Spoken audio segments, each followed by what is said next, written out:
welcome to the Veterans and Military Affairs Finance and Policy Committee.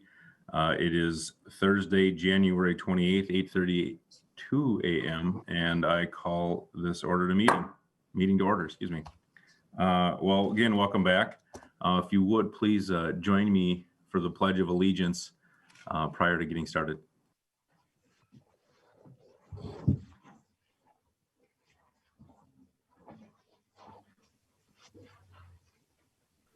I pledge allegiance to the flag of the United States of America and to the republic for which it stands, one nation, under God, indivisible, with liberty and justice for all.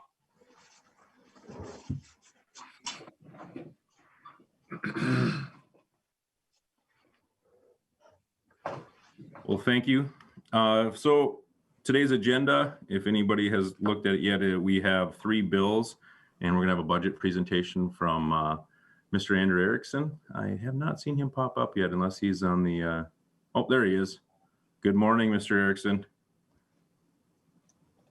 Morning, Mr. Chair. So I know I mentioned this the first meeting, but I think I'll just, since we do have some bills up today, I'll reiterate it. So just a reminder, please remember to mute yourself when you're not called to speak on or have something going on in the background.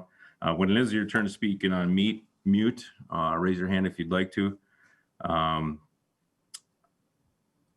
If the list starts to build up, I will announce that list and who's next on the list so you can be prepared. And other than that, I think everybody knows how to use Zoom. So the first agenda item again on our agenda is Mr. Andrew Erickson. And before he starts his presentation, I'd just like to talk a little bit that this is a look back at the last few years' budgets, what each line item means to the Veterans and Military Affairs Committee and the governor's budget. It is not in any way a representation of what the governor has just put out in the last couple of days. So if you have any questions on that, we're going to start going over that in the weeks prior or the weeks after this committee. So hopefully that clears things up. Mr. Erickson, if you want to go ahead with your presentation, we'll get started. Great, thanks, Mr. Chair. Is my screen being shared? Does it work? Looks good. Okay, great. So to just get everyone oriented to the spreadsheet that we'll be using this biennium, this is divided into the 2 agencies. Right now, you can only see the Department of Military Affairs.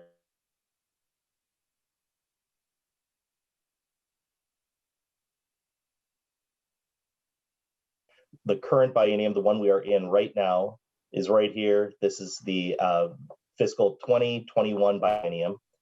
Then the one we'll be appropriating for this year, this budget year, is fiscal 22 and fiscal 23 in the middle here.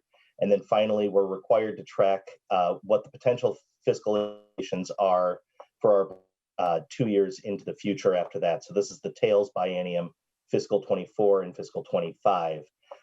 One thing that you'll note about the budget for this budget area is that, relatively speaking, the budget tends to be very, very flat. You'll see that in almost every case, fiscal 22-23 already matches the fiscal 24-25 tails base. There will be just a little movement from the current 2021 movement to 22-23, since the current biennium tracks actual spending and the projected expenditures. So, for instance, on this first line item, we have maintenance and training facilities. This is for the Armory, for Holman, for Camp Ripley, the air bases. You'll see that it's 19.4 million for the biennium, but the actual spending is just a little bit staggered. There was a little more spent in 20 than in 21.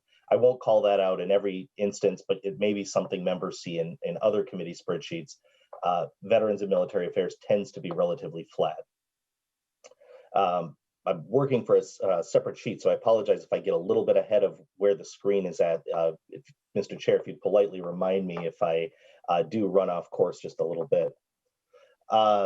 The next line item is general support at the Department of Military Affairs for about 6.76 million for the biennium. That's just, as you'd see, administrative services, general support for the department. There's a line item here for the support our troops appropriation. This is from a fee that is charged when someone buys the support our troops license plates. That money's deposited into the Special Revenue Fund, and it's split between the Department of Military Affairs and the Department of Veterans Affairs. There's a list of eligible uses in statute for how the department can allocate that money. And then here, those numbers are just rolled up: General Fund and Special Revenue Fund. The next line item is the enlistment incentives. Again, this is a pretty flat appropriation, but you will notice it's a little higher in the current biennium. It's usually a base of 22.2 million, but there's been about 23.2 in spending this biennium. This is a line item that has carry forward authority, so they're spending down a little bit of carry forward in these enlistment incentives. The base appropriation doesn't actually fall off like it might appear. This line item here is the military forces ordered to active duty. This is an open appropriation, so the Department of Military Affairs receives an appropriation as needed when called to duty. You can see in the year we'll be budgeting for, as well as into the future, these are forecasted amounts. It's about 1.6 million each year, or 3.2 million for the biennium. It is obviously much, much higher in the current biennium, and that's a result of a number of deployments, extensive and with pretty wide ranging needs due to civil unrest and also due to the pandemic. Because that open appropriation or the forecast is calculated based on a rolling basis, it's much, much lower going into the future, anticipating a return to normal after this biennium. And then here you can see all those numbers rolled up. And so the total appropriation for the Department of Military Affairs for this current biennium is anticipated to see about 70.5 million in spending, but the base for the budget period will be 51.6 for this biennium and going forward.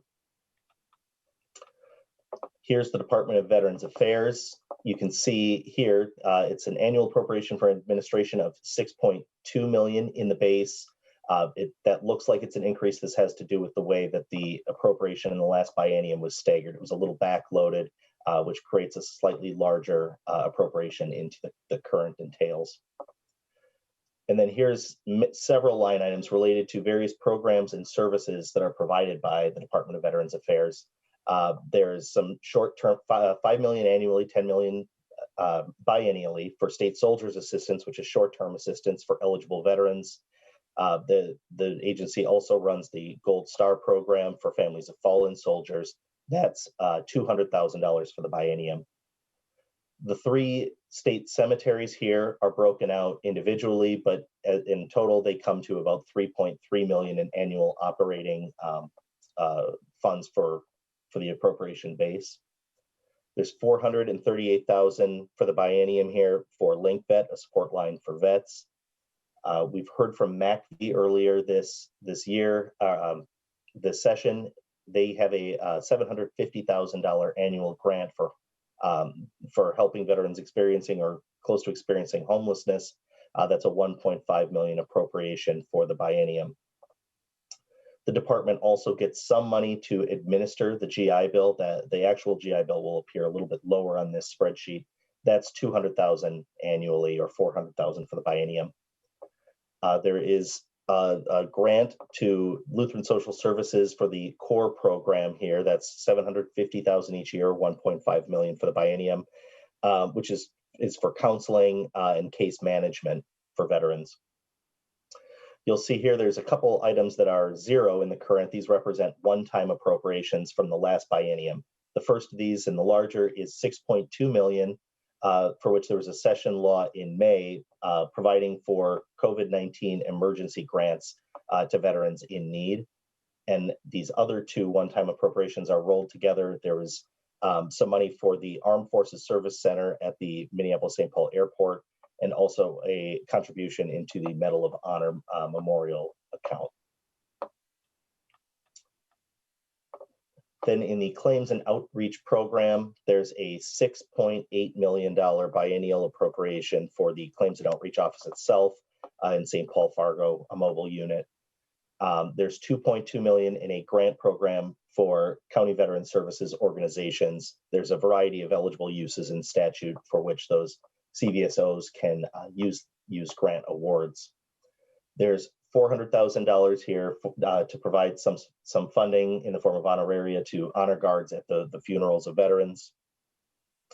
There is $2.7 million biennially for the Higher Education Veterans Program, which helps provide some assistance for veterans who've exhausted their GI Bill benefits. It's not quite as generous as those benefits, but is a little bit of a supplement to that program.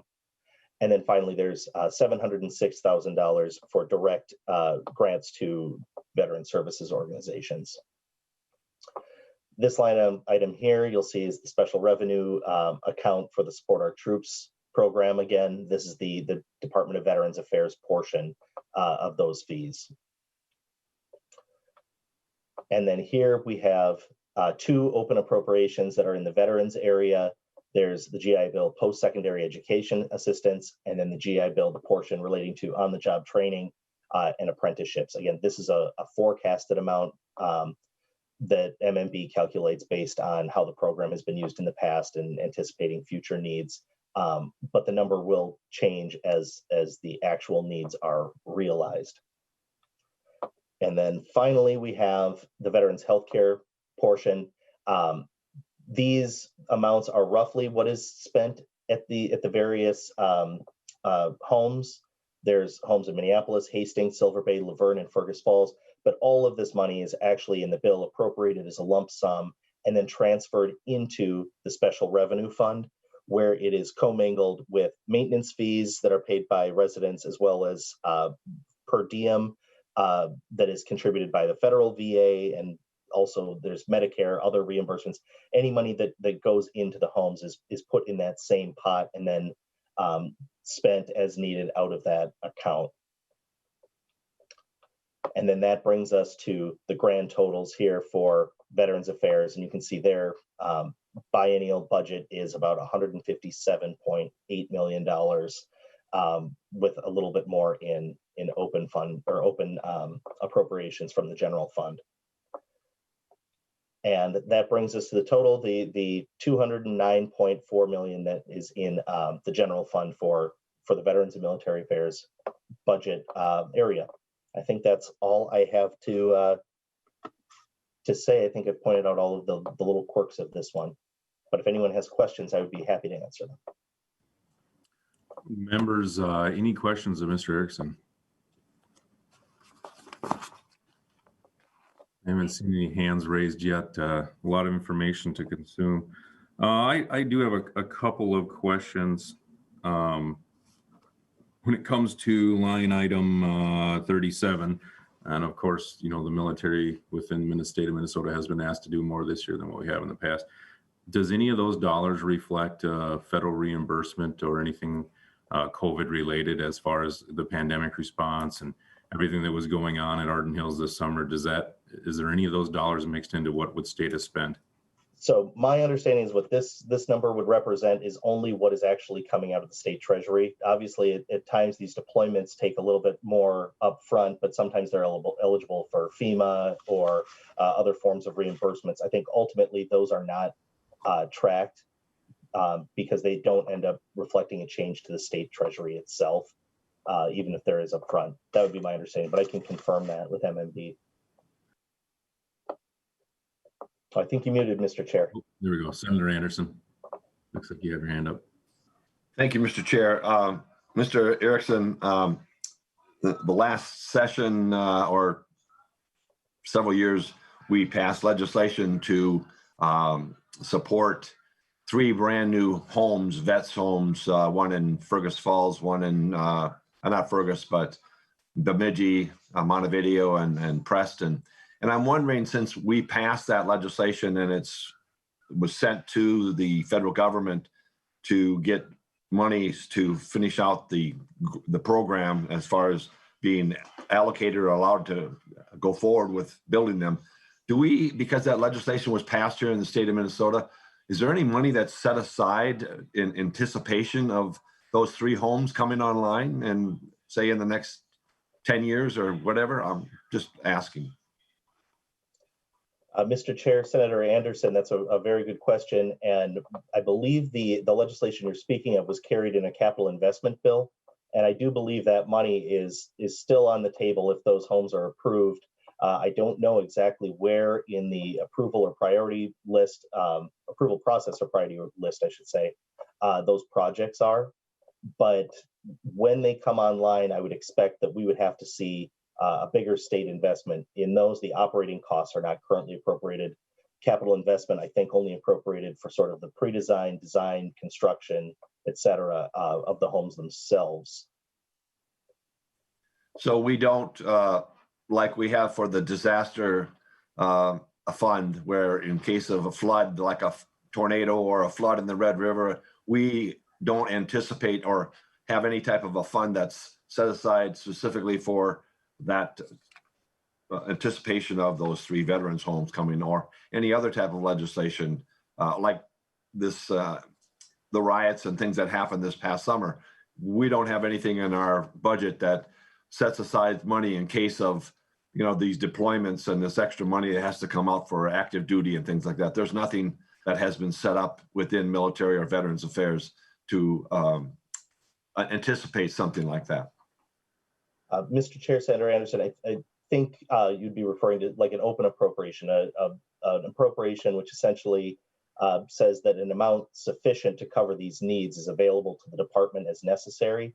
And that does exist for the kind of deployments you're talking about, for civil unrest or for the pandemic, for deployments. It does not exist for the homes. The homes receive a general fund direct appropriation, an amount certain, and then the rest of it, the maintenance fees and the per diem, those are also commingled, in that account. And there's statutory authority for the department to spend that money, but the general fund contribution from the state is fixed by direct appropriation. So if another home were to come online, it wouldn't, the state's portion of the general fund appropriation would not automatically be contributed or put into the base or anything like that. Thank you. Does that help? Thank you. Senator Howe looks like he's next on the list with Senator Newton following. Mr. Chair and Mr. Erickson, do we, and this is, you probably don't have this, but I'd like to, we probably need to ask this question when the budget presentations come in, but do we know how much federal monies go into those vet homes at any time? Mr. Chair and Senator Howe, I don't have the number right in front of me, but that is something that we could get from the department pretty easily, and I'll follow up with you. Senator Newton, looks like you're next on the list. Thank you, Mr. Chair. Andrew, is there any fund set aside for upgrading the vacant 100-bed facility at the Minneapolis Veterans Home? We've got a 3-year wait for veterans to get in there, and a lot of them are dying before they get in. Mr. Chair, Senator Newton, I don't know of any fund that's being held aside. That would be one I would have to ask the department if they've had any sort of accounting for that and have some method of planning for that, but that isn't something that I'm aware of. Do we know of any work that's being done there to upgrade the facility? My understanding is it's about $18 million that's needed to upgrade that facility, but it's an existing facility with 100 beds. Mr. Chair and Senator Newton, again, I don't know offhand of any construction costs specifically. It's something that might be in the capital investment area, but I would have to check with staff over there or with the department. Mr. Chair, I do think that as a committee, we should look into this. We already have a home that's sitting vacant right now that would accommodate a lot of our veterans, and we should put some priority on getting that upgraded and funded. Thank you. Thank you, Senator Newton. I think it's a worthwhile look. I guess Ben Johnson does have his hand up as well. Ben, would you like to comment? Chairman Lang, Senator Newton, yes, Building 6, a remodel is definitely something that we've been working on. We've gone so far as to complete a pre-design for renovations in Building 6. It was a 100-bed facility, but we had some pretty significant water damage. We showed it. we showed it to you, and it hasn't moved very far along. But it is something that is in the agency's long-term plans for renovation. The state's portion of a federal match would be about $12 million, and then we would be submitting a request to the federal construction grants program to get the remaining 65. But it is a pretty significant project. We would, in essence, be stripping it to the studs and then rebuilding it because of both the age and the water damage from the frozen water mains from a couple of winters ago. But it is absolutely something that's on our radar, sir.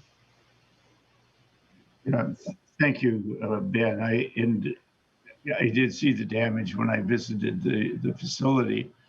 I'm just hoping that we don't sit and wait for the feds to come through when we've got a facility that we can be using.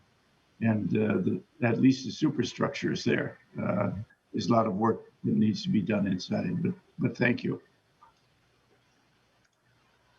Thank you, Senator Newton, Mr. Johnson. I think it's a worthwhile endeavor that maybe we should have a conversation. I guess the one other question I would ask, when it comes to the state cemeteries, I know there's some new state cemetery that's been approved. We allotted some money in the last couple of years. When do you foresee that being added to the budget?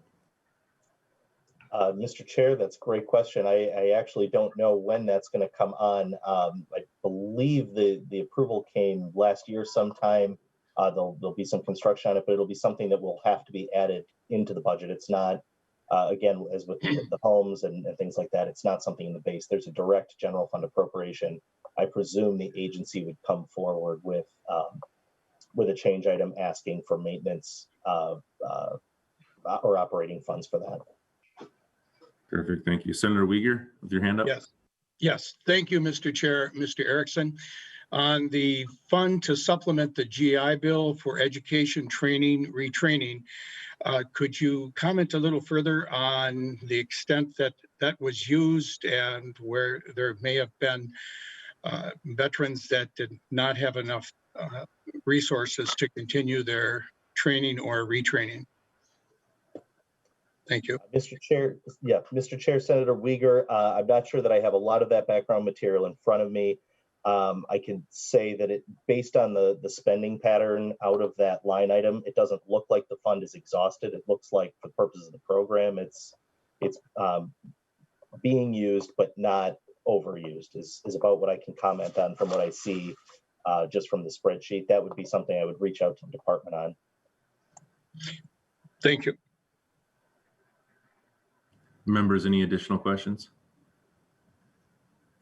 I guess the one last question I would ask Mr. Erickson before I saw it. Oh, there he is over there now. Okay, sliding over the page. Lines, of course, 71 and 72, COVID relief. These obviously reflect all the state dollars that have gone into these two line items. Is there a federal match to this? Is this reimbursable? Any of these response items that the state has picked up the tab? I guess I'm curious as to how that relates to federal fund, and I know there's a bunch of reimbursement requests that are still ongoing, but where does that put us? Yeah, Mr. Chair, that one I don't believe there's certainly no federal match on that money, and I don't know that portion is being reimbursed. I know that there's been some discussions about what portions of Minnesota's COVID response can be reimbursed by other federal funds from the Federal CARES Act. And I do believe that the Department of Veterans Affairs is one of the places that MMB is trying to help bring some of those federal funds in where we could see reimbursement to the state fund, the state general fund. This is not, I believe, the line item where we're going to see that. I think that is mostly at the homes. Mr. Johnson maybe can correct me if I'm wrong on that. But this was out of an original pot of money that Minnesota passed in, I believe it was May, and was out in front of the CARES Act, or at least the allocation of a lot of the money out of the CARES Act. So this is all state dollars with no federal connection. Thank you. And so out of the 3.2 or 3 point whatever the state received in CARES dollars, as of this point, we haven't seen any in the military response or the veterans, none whatsoever. Mr. Chair, I do believe there is some. It won't show up on the state spending spreadsheet just because those are federal funds and those tend not to, be within the what the committee is concerned about when it's making appropriations. Those federal funds go through a different process. Okay, perfect. Senator Newton? Looks like you're muted, Senator Newton. There we go. We're anticipating some relief for state and local government from the feds if they ever pass that large bill that the president's offered. And I'm hopeful that we'll be able to apply some of those funds to MDVA for COVID relief for the expenditures that we've had for COVID, as well as for the call up of the guard for the riots. That we should be looking at that in order to hold the cost down for MDVA. I just want to make that as a point. Thank you. Very well. Not seeing any additional questions. Again, thank you, Mr. Erickson, for the presentation. We will be moving on. Let's see. Next thing on the agenda, Senate File 92. Senator Anderson, are you ready? I'll try and be ready, Mr. Chair. I've got the paperwork in front of me, and hopefully Senate File 92 is not going to be a big deal. It's basically taking and making some technical changes to the GI Bill and restructuring some of the subdivisions to further clarify what's in the bill and how it relates to post-secondary education benefits to our veterans who are applying for the GI Bill. And I believe Ben Johnson is going to come and give us a little bit of background on it. Senate File 92 is before the committee. Thank you, Senator Anderson. Do you have, I have a note here, do you have an author's amendment? I do have an author's amendment. The A1 amendment is basically, there was a little glitch in the way that they typed up the bill on page 6, line 8. They had the word forced in there, and it should be forces. And so one little letter miscue, so we take the D out and put the S in, and I'd like to move that to get the bill in the order that it's in, that it should be in. Member Senator Anderson moves the A1 amendment. Again, I ask you to vote by raising your hand and saying aye. So all those in favor, say aye. Aye. Aye. Those opposed, same sign. Senator Anderson, your amendment is adopted. So go ahead and proceed with your bill as amended. And then Mr. Chair, I would just like to have Ben Johnson testify on the rest of the bill, other than the amendment. I don't know. We had this bill before our committee last year, so it's kind of something that we shouldn't have to go in depth about it, but appreciate Mr. Johnson being here and willing to testify on it. Thank you, Senator Anderson. Mr. Johnson, go ahead and proceed. I think this is a bill that most of the members of the committee have heard in the past and have been supportive of, with exception of possibly Senator Duckworth. I believe Senator Wegener and Howe both have voted on this in the past, probably not on the Veterans Committee, but anyways, I'll stop babbling and let you get to it. Thank you, Chair Lang. Senator Anderson, thank you for the opportunity. Members of the committee, I do want to give a tip of the hat. Joan White is the one who caught the typo, and I want to give her credit for looking at it that closely. I just want the members to know how great the staff is that you have working for you and with you. Thank you for catching that, Joan. I missed it completely. The bill is relatively straightforward, as Chair Lang mentioned. Over the past 6 or so years, the Minnesota GI Bill has expanded to include additional uses beyond what you would consider final support, last dollar in for attending higher education institutions. So we've added apprenticeship and on-the-job training, and recently added licensing and certification as permitted uses.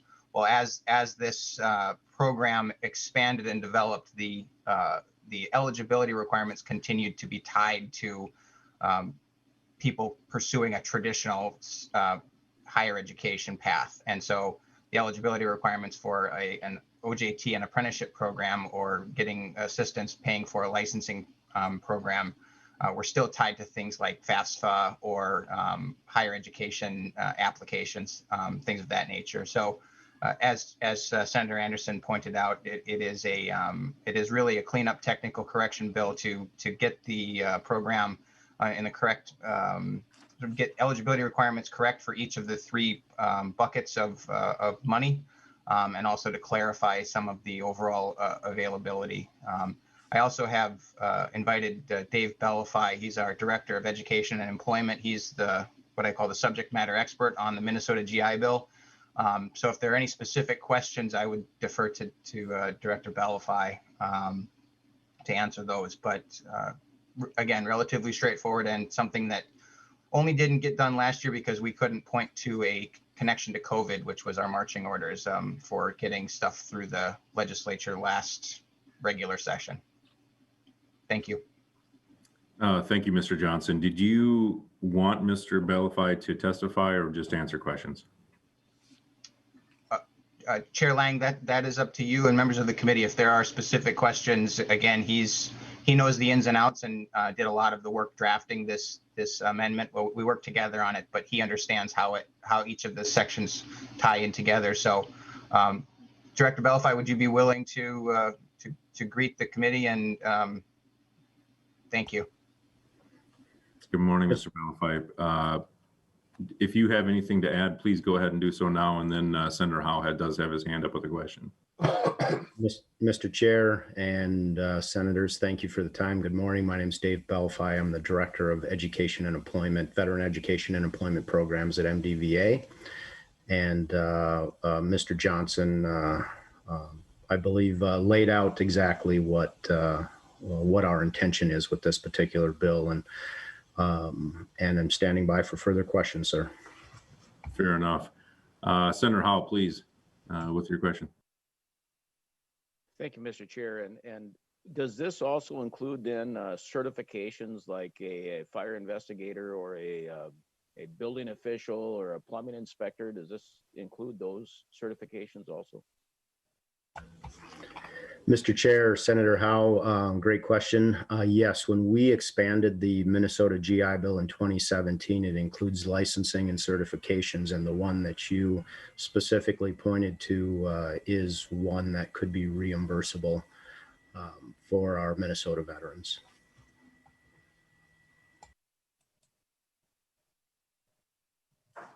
Thank you, Mr. Bellify. Members, any other questions?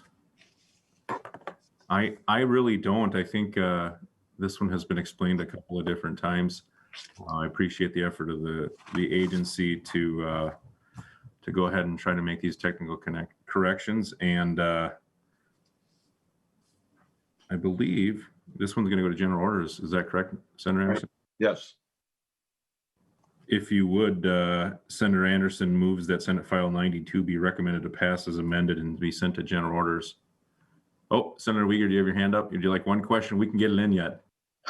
Yes, and it's actually, yes, totally support the bill. But Mr. Belfield, I was really intrigued with all the radios in the background. Just briefly, could you share that for any others that were intrigued? Oh, Mr. Chair, Senator Uyghur, thank you. Yeah, I have a little habit, I guess, if you will, to restore old radios, and a little epiphany, and my apology for perseverating on this, but you know, a lot of these old radios are from the 30s and 40s, and I just imagine the families that, you know, being a Navy veteran and whatever, but the families that may be crowded around these radios to hear the war stories and the president's messages and fireside chats and all of that good stuff. So some of the radios I have date back to the mid 1930s and into the 40s. So that's and I'll stop there, Senator Uyghur. My apology, but thank you for pointing that out. No, well, thank you, Mr. Chair. My dad, when he returned from World War II, he was a TV radio repairman. throughout the rest of his career. And it was very nostalgic because I recognized some of those radios. Thanks. Thank you, gentlemen. I'd like to say that I do recognize him as well, but I don't. So, so Senator Anderson moves that Senate File 92 be recommended to pass and amended as amended and sent to general orders. Again, all those in favor, raise your hand and pronounce aye. Aye. Aye. All right. Opposed, same sign. I don't see any opposed. Senator Anderson, you're on your way to use the vernacular that you've established, and I will send it that way. So with that being said, the next agenda item will be chaired by Senator Anderson.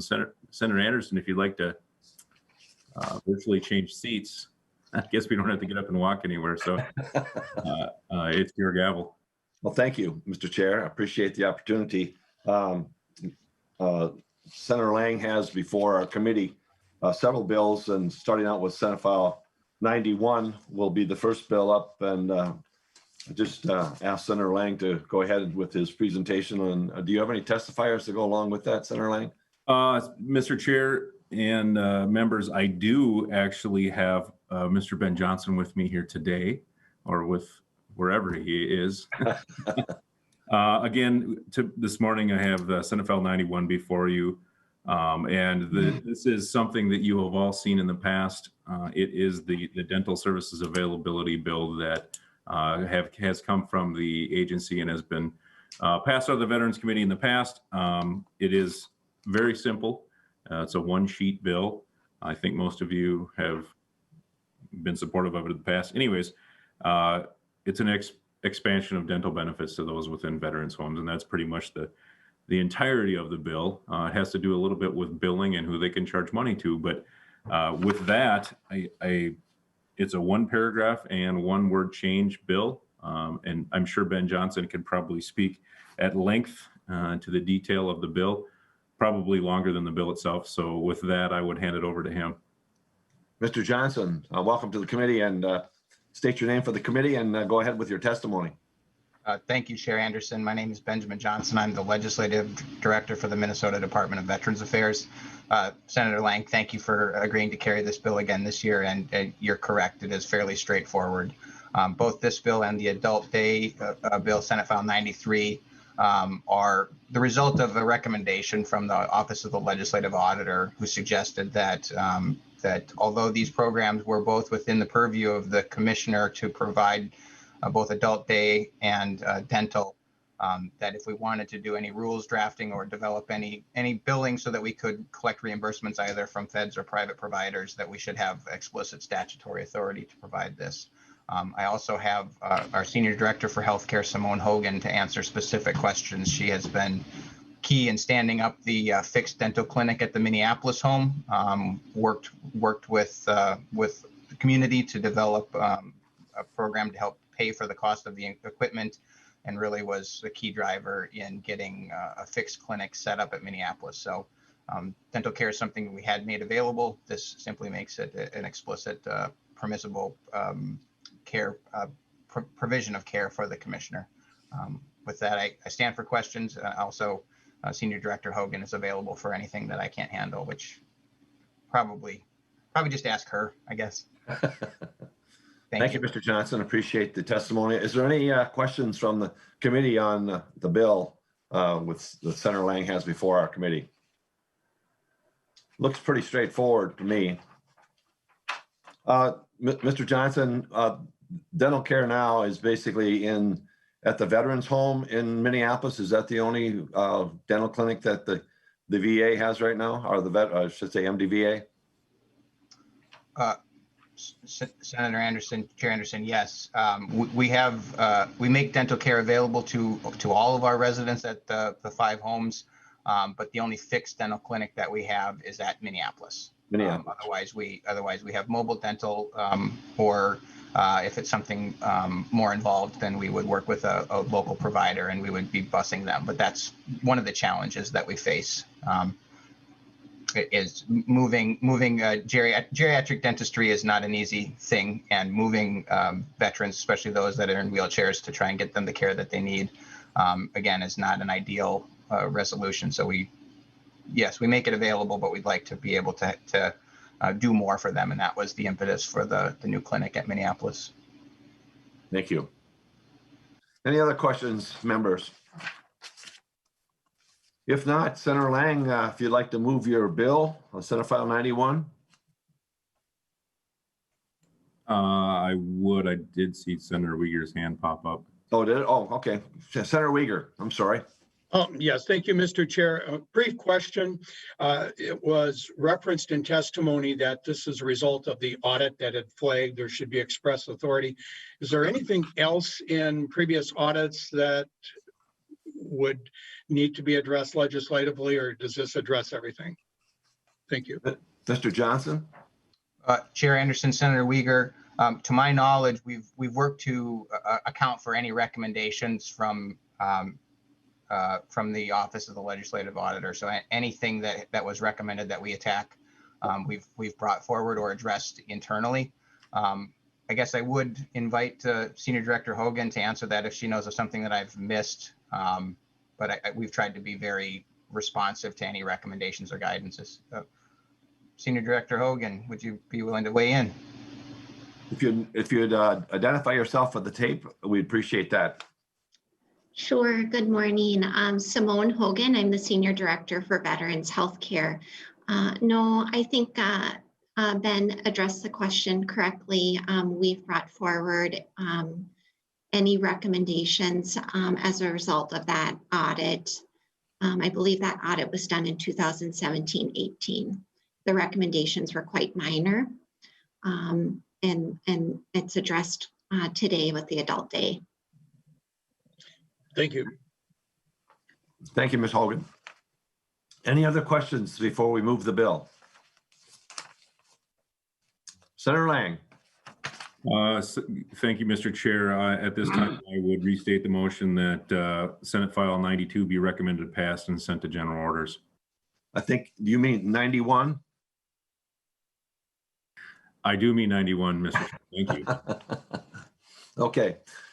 Senator Lang moves that Senate File 91 be recommended pass and be sent to general orders. And members, if you would raise your hand and say aye to approve it, we appreciate that. All those in favor signify by saying aye. Aye. Aye. All those opposed, same sign. The motion is passed and the bill, Senate File 91, is passed committee and on to general orders. The next bill, members, is Senate File 93. Senator Lang, you have that bill, and if you would proceed with your testimony. Do you have any testifiers to go with that? So not to surprise anybody in the slightest, but I do have Mr. Ben Johnson with me, Mr. Chair. And again, this morning I have before you Senate File 93, which is the Veterans Adult Daycare Programs Authorization. So much like the last bill, without calling it a technical change, it is verging on a technical change. But what it does is it allows a little bit of money to be collected from the users of the program, as well as the commissioner may apply for some federal funding. Again, it is a one sheet, what I would consider quite simple bill that allows the department to do some additional, let's just call it maneuvering, that they could apply for some additional fundings throughout other places. So again, short presentation, but Mr. Ben Johnson, if you could elaborate on what I just said, and we'll go from there. Mr. Johnson. Chair Anderson, Senator Lang, I see no need to elaborate. That's exactly what it does. Thank you. Very short, very to the point. Members, do you have any questions for Senator Lang or for Mr. Johnson about Senate File 93? If not, Senator Lang, would you move your bill? Yes, thank you, Mr. Chair. I'd again restate the motion that Senate File 93 be recommended to pass and sent to general orders as well. Senator Lang moves that Senate File 93 be recommended to pass and be sent to general orders. All those in favor signify by raising your hand and saying aye. Aye. Aye. All those opposed, same sign. The motion has passed. Senate File 93 is sent to general orders as passed. And I'll move the gavel back to Senator Lang for concluding remarks. Well, thank you, Mr. Chair. I would just like to say that we're going to start going through a couple of different bills in the next few weeks. We did have an announcement of 12th of March being the first deadline. That's pretty close to what the crystal ball that we had rubbed earlier in the session told us where we were going to be. Again, I would ask all members that if you do have any bills that's going to be referred to the Veterans Committee, get those in as soon as possible. Senator Newton, I would like to talk to you offline about the bond proposal that we talked about earlier in the committee. But with that, that marks the end of our agenda. It is 9:17, so thank you for a quick, efficient Senate committee hearing. And I would say that we are now adjourned.